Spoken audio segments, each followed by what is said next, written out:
A $2.6 billion plant in Northeast Georgia and the estimated 2,600 jobs that come with it appears to be safe, but not without some international intrigue.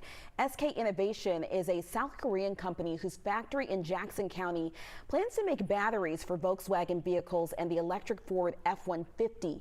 The whole project was in jeopardy when a rival company claimed SK stole trade secrets. The two companies worked out a deal. The plant is now back on track, and Georgia economic leaders can now just breathe a sigh of relief. This is a celebration. This is a great opportunity for us to really celebrate the future of an industry, to celebrate jobs coming to Georgia. And really, if you look down the next 10, 15 years, this 2,600 jobs really is the beginning.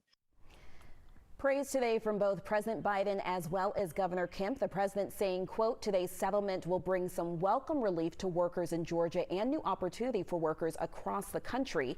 And the governor says, quote, the settlement is fantastic news for Northeast Georgia and our state's growing electric vehicle industry.